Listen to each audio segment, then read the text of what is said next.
Hi, students. This video is to give you a little introduction to Diderot before we read his encyclopedia.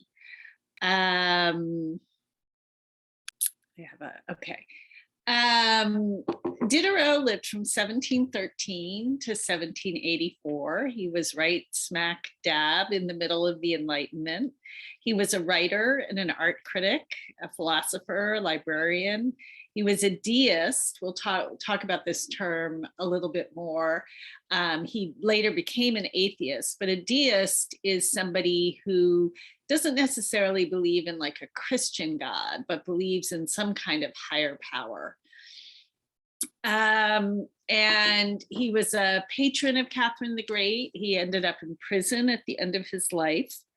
And he, we will see, the project that drove his life was this idea of creating an encyclopedia to make knowledge available to the general reading public, which may seem like not such a big deal to us today, because we've all grown up with public libraries and public schools and the ability to learn to read and write and get educated. But at the time of the Enlightenment, I just want to remind you, the world is coming out of feudalism. And as you may remember, in feudalism, individuals were not encouraged to pursue knowledge on their own.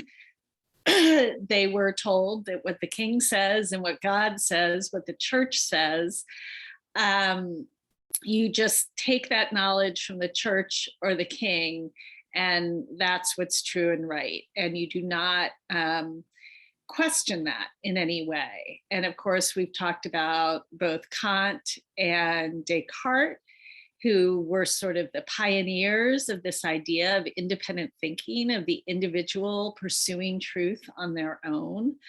And Diderot is the person who came along and said, oh, but we need a document. Descartes was sort of not so big on the idea of formal education in school. If you guys remember, he was big on experiences and going out into the world, and that's how you get knowledge. Diderot said, no, we need a document. We need something on paper that we can share so that people have knowledge.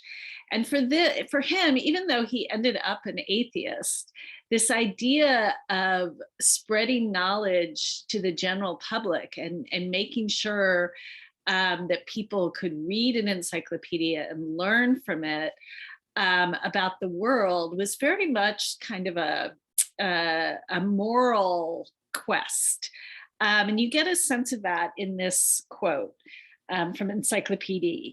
He says, in truth, the aim of an encyclopedia is to present its general outlines and structure to the men with whom we live, and to transmit this to those who will come after us, so that work of the past centuries may be useful to the following centuries, that our children, by becoming more educated, may at the same time become more virtuous and happier, and that we may not die without having deserved well of the human race. So his idea, he just saw it as completely clear that making knowledge and education available to the general public was a way of making them happier.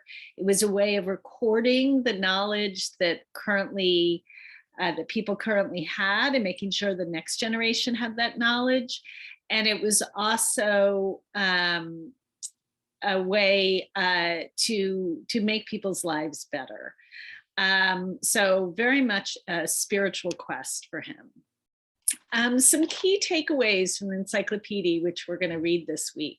It was distributed widely. There were over 4,000 copies, which may not seem like much, but the world population was smaller then, and it was actually quite a lot in Europe. It's collaborative, not just one author. Diderot recruited experts in all sorts of fields, so it was a big collaborative project. Encyclopedias are still written this way. publishers of encyclopedias still enlist experts to write different sections. It puts knowledge in the hands of the reading public, which was radical, first of all, because up until that point, there wasn't actually even an ideal that everybody should have access to knowledge. A lot of people in the nobility and the aristocracy thought really those people believed, many of them, that they should keep knowledge to themselves, and it would be dangerous for working class people to have access to a lot of knowledge. So it was pretty radical that he wanted to make it, Diderot wanted to make knowledge accessible to all. And even though what he was doing and making the encyclopedia available to more people, the general reading public, we have to remember that the general reading public during the Enlightenment was still white Christian men. So many women, many people of color were not even allowed to learn to read.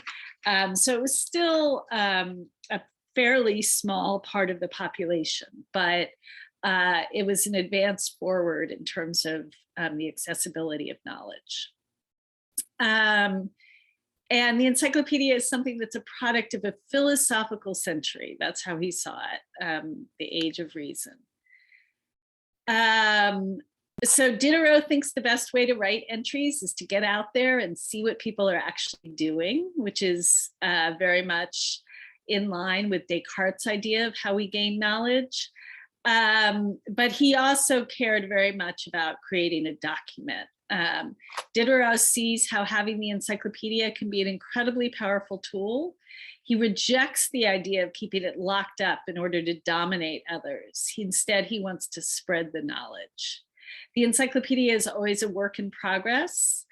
The encyclopedia has a place for all thinking, intelligent authors to contribute, especially daring new younger authors who may not be able to get published as they don't have a patron due to their overly revolutionary ideas. So he's really trying to get resources to people. Let me see if there's anything else I want to tell you about Diderot. Let's see. The one other thing I want to say about it is that people were very threatened by the idea of the encyclopedia. In fact, it was suppressed at several points. And by the end of Diderot's life, he was in prison because of working on the encyclopedia. People leave the project. Some of the people he'd hired to write different parts of the encyclopedia had to, ended up leaving the project because he couldn't pay them. So it was his obsession. It was his lifelong work. And he really, had this passion for leaving this legacy, this document that had all the knowledge that could be passed down to the next generation and made accessible to people who might not otherwise have access to that education. Key takeaways to keep in mind is he really had a vision about spreading education and therefore progress, and he saw it as a moral imperative. I think those are the most important points about Diderot. You're going to go ahead and read a part of the encyclopedia, and also you are going to do a reading log on it. Let me know if you have any questions.